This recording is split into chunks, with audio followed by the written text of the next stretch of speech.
வணக்கம். வாங்க இன்னைக்கு இந்த சீசன்ல கிடைக்கக்கூடிய காலிஃபிளவர் வச்சு நம்ம 65 பார்க்க போறோங்க. நம்ம எல்லாருக்கும் ரொம்ப பிடிச்சமான 65. நான் காலிஃபிளவர் நல்லா ஒரு பெரிய பூவா எடுத்து இந்த மாதிரி கட் பண்ணி வச்சிருக்கேன். இந்த மாதிரி சைஸ்ல நான் இதை ஒரு 2 தடவை நார்மல் வாட்டர்ல கழுவி வச்சிருக்கேங்க. இப்போ இங்க ஸ்டவ்ல தண்ணி கொதிக்க வச்சிருக்கேன். அதுல நம்ம ஒரு கைப்பிடி அளவுக்கு கல் உப்பும் ஒரு அரை ஸ்பூன் அளவுக்கு மஞ்சத்தூளும் இதில் சேர்த்துடலாம். தண்ணி சூடாயிட்டே இருக்குங்க. இப்போ இதை பூ இதில் சேர்த்துடுறேன்.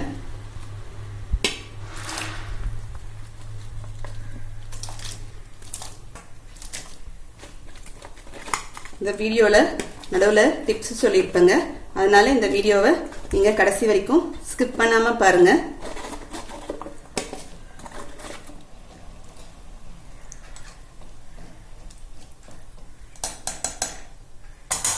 இது நல்லா ஒரு கொதி வரட்டுங்க. கொதி வந்தோடனே நம்ம எடுத்துடலாம். காலிஃப்ளவரை நம்ம தண்ணியில அதுல இருக்கிற பூச்சிகள் சாவறதுக்காக நம்ம சுட தண்ணியில போட்டு கொதிக்கிற தண்ணியில போட்டு எடுக்கிறோங்க. அந்த உப்பும் மஞ்சத்தூளும் நம்ம எதுக்கு போடுறோம்னா, பூ விளைவிக்கும் போது நிறைய மருந்தெல்லாம் அடிச்சிருப்பாங்க. அதோடைய தாக்கம் இல்லாம இருக்கிறதுக்காக நம்ம உப்பு மஞ்சத்தூளையும் அதுல சேர்த்துக்கிட்டோம்னா அதுல இருக்கிற கிருமியெல்லாம் செத்துருங்க. இப்ப நமக்கு காலிஃபிளவர் போட்டு தண்ணி பாருங்க நல்லா கொதிச்சிட்டு இருக்கு. இந்த மாதிரி நல்லா கொதிச்ச உடனே நம்ம ஸ்டவ் ஆஃப் பண்ணிடலாம். ஆஃப் பண்ணிட்டு ஒரு நிமிஷம் மட்டும் அப்படியே இருந்துட்டு நம்ம எடுத்துடலாங்க.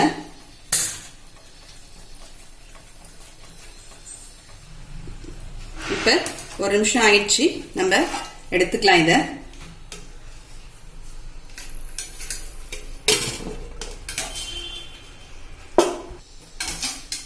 ரொம்ப நேரம் தண்ணியிலே வச்சிருந்தோம்னா சுட தண்ணியிலேயே ரொம்ப வெந்து போயிடுங்க. அதனால நமக்கு தண்ணி காலிஃபிளவர் சேர்த்து வச்சோடனே ஆஃப் பண்ணி ஒரு நிமிஷம் கழிச்சு எடுத்துடலாம்.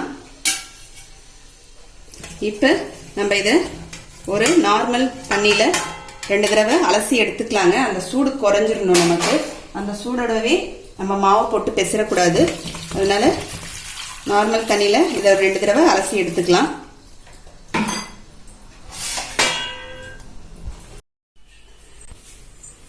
இப்ப நான் நார்மல் தண்ணியில கழுவி எடுத்துட்டேங்க 2 தடவை.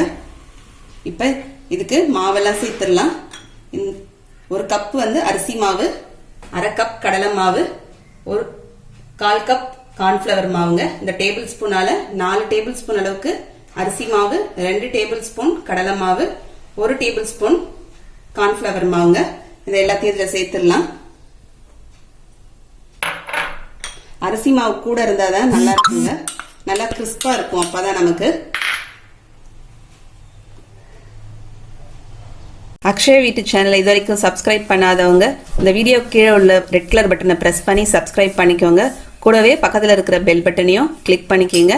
அப்பதான் நான் போடுற வீடியோட நோட்டிபிகேஷன் உங்களுக்கு உடனுக்குடனே சேரும். காஷ்மீர் மிளகாத்தூளுங்க. இந்த ஸ்பூனால 2 ஸ்பூன் அளவுக்கு காஷ்மீர் மிளகாத்தூள் எடுத்திருக்கேன். 1 ஸ்பூன் தனி மிளகாத்தூளுங்க. உங்ககிட்ட காஷ்மீர் மிளகாத்தூள் என்னன்னா வெறும் மிளகாத்தூள் கூட சேர்த்துக்கலாம். கலருக்காக நம்ம எந்த கலர் பவுடரும் சேர்க்க போறதில்ல. கடையில் விற்கிற மாதிரி கலரா இருக்கிறதுக்காக காஷ்மீர் மிளகாத்தூள் சேர்த்திருக்கேன். கரம் மசாலா தூள் ஒரு அரை ஸ்பூனுங்க. இது சோம்பு தூளுங்க. சோம்பு தூள் அரை ஸ்பூனு. இஞ்சி பூண்டு பேஸ்ட் நல்லா 1 ஸ்பூன் அளவுக்குங்க. இஞ்சி பூண்டு பேஸ்ட்ல பூண்டை நம்ம தோல் உரிக்காம நல்லா கழுவி எடுத்துட்டு தோலோட இஞ்சிக்கு மட்டும் தோல் எடுத்துட்டு பூண்டுக்கு தோல் எடுக்காம அப்படியே போட்டு நல்லா அரைச்சிடணும். அந்த பூண்டுடைய தோல் நமக்கு இதுல சேர்க்கும் போது நல்லா கிறிஸ்பா இருக்கும். இது அப்படியே இதுல சேர்க்கும் போது உப்பு நமக்கு தேவையான அளவுக்கு.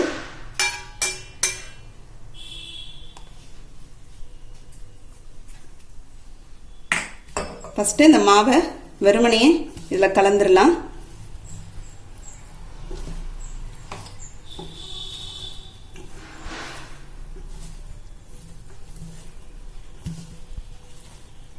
இந்த மாதிரி பாத்திரம் நல்லா அகலமா இருந்துச்சுன்னா நமக்கு கலக்கிறதுக்கு நல்லா சௌரியமா இருக்குங்க.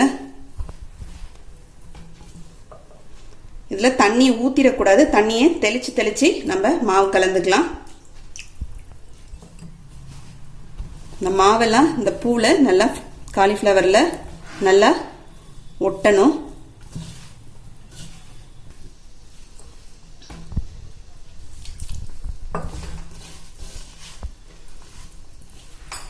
பாருங்க, இப்போ நல்லா நம்ம கலந்து வச்சாச்சு. நம்ம போட்ட மாவெல்லாம் காலிஃப்ளவரோட நல்லா கலந்துருச்சுங்க. இந்த கிளாஸில் எனக்கு தண்ணி பார்த்தீங்கன்னா ஒரு 1/2 டம்ளர் அளவுக்கு தேவைப்பட்டிருந்துச்சு. தெளித்து பிசைஞ்சிட்டேன். இப்போ ஸ்டவ்வில் எண்ணெய் காய வச்சுருக்கேங்க. எண்ணெய் காஞ்சோடனே நம்ம போட்டுடலாம். இப்போ எண்ணெய் நல்லா காஞ்சிருச்சுங்க. இப்போ நம்ம போட்டுடலாம்.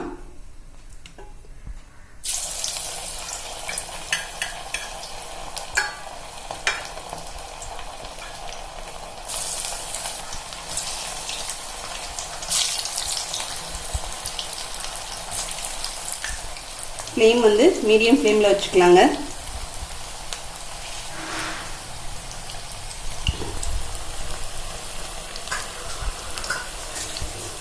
இப்போ திருப்பி விட்டுக்கலாங்க.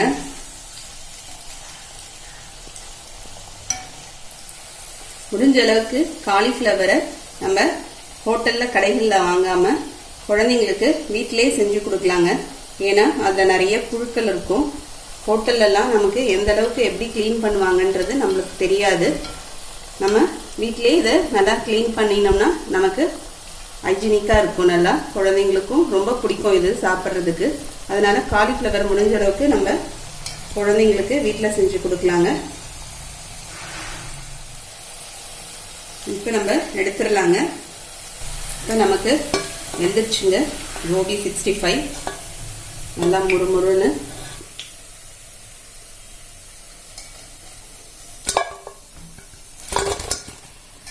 இப்போ நமக்கு ஈஸியாக செய்யக்கூடிய காலிஃப்ளவர் 65 ரெடி ஆயிடுச்சுங்க. நல்லா கிறிஸ்பாக மொரமொரன்னு இருக்குங்க. நீங்களும் இந்த மாதிரி செஞ்சு பாருங்கள். செஞ்சு பார்த்துட்டு எப்படின்னு கமெண்ட் பண்ணுங்கள். இந்த வீடியோ பிடிச்சிருந்தா லைக் பண்ணுங்கள். உங்கள் ஃப்ரெண்ட்ஸ்க்கும் ரிலேட்டிவ்ஸ்க்கும் ஷேர் பண்ணுங்கள். மறக்காமல் சப்ஸ்கிரைப் பண்ணுங்கள். கூடவே பக்கத்தில் இருக்க பெல் பட்டனையும் ப்ரெஸ் பண்ணுங்கள். அடுத்த வீடியோவில் பார்க்கலாம். தேங்க்யூ.